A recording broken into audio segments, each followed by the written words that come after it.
तो दोस्तों आइए स्टार्ट करते हैं भगवत गीता का अगला पार्ट 19 भगवत गीता। दोस्तों इस पार्ट में भगवत गीता के अध्याय 2 के श्लोक 9वां और 10वां इन दोनों का वर्णन मैं कर रहा हूँ। तो अगर आप मेरे चैनल पर नए हो तो सब्सक्राइब ज़रूर करना। तो दोस्तों हम सब थे कुरुक्षेत्र में और अर्जुन हताश पड़े हुए थे, दुखी थे, क्योंकि उनके सामने खड़े थे उनके परिवारजन। तो आइए स्टार्ट करते हैं दोस्तों भगवत गीता अध्याय 2 श्लोक 9वां। दोस्तों कुरुक्षेत्र की भूमि में जो कुछ भी हो रहा था वो संजय अपनी दिव्य दृष्टि से देख रहे थे और महाराज धृतराष्ट्र को अपनी आंखों देखा हाल बता रहे थे।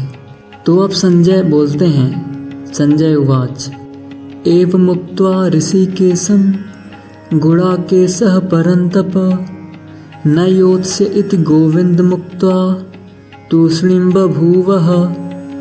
दोस्तों इसमें संजय धृतराष्ट्र से कहते हैं कि हे महाराज धृतराष्ट्र, अर्जुन श्री कृष्ण के सामने अपनी हताशा जता रहे हैं और उन्होंने अपना गांडीव रख दिया है।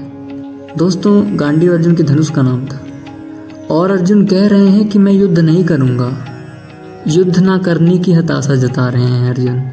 ऐसा संजय धृतराष्ट्र से कहते हैं। अब दोस्तों धृतराष्ट्र इधर खुश हो गए क्योंकि अर्जुन बलवान था और वही अब हताशा जता रहा है युद्ध ना करने की। तो धृतराष्ट्र को अच्छा फील हो रहा था कि अर्जुन अब युद्ध तो नहीं करेगा, मतलब मेरे पुत्र बच जाएंगे।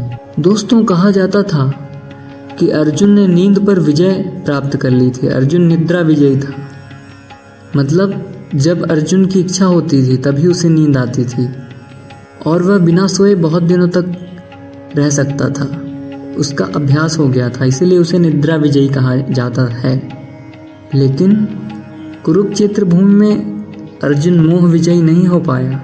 दोस्तों मोह ऐसी चीज़ ही है, किसी से भी हो जाए तो उसके विपक्ष खड़ा नहीं होने देता। अब आइए दोस्तों आगे चलते हैं 10वें श्लोक में। तमुवाच दृषिकेशः प्रहसन्निव भारत सेनयोरुभयोर्मध्ये विसिदन्तमिदं वचः। अब दोस्तों जो मैं पहले थोड़ा सा बताया यहाँ पर वही हो रहा है। धृतराष्ट्र खुश हो रहे हैं, उनकी उत्सुकता बढ़ रही है, वाह वाह वाह मेरे पुत्र बच जाएंगे अब तो।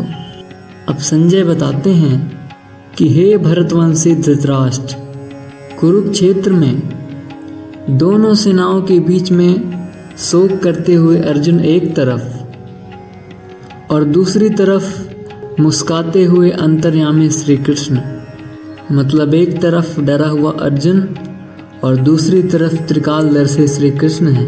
दोस्तों भगवान श्री कृष्ण इतनी कठिन परिस्थिति में भी हंसते हुए बोल रहे थे। दोस्तों उन्हें छलिया भी कहा जाता था क्योंकि वो कभी कभी रोते रोते भी हंस दिया करते थे या बहुत कठिन परिस्थिति में भी मुस्कुराते रहते थे। तो दोस्तों जैसा कि हमारे दोनों श्लोक पूरे हुए, अगली वीडियो के लिए चैनल सब्सक्राइब ज़रूर करिएगा। मिलते हैं अगले श्लोकों के साथ अगली वीडियो में।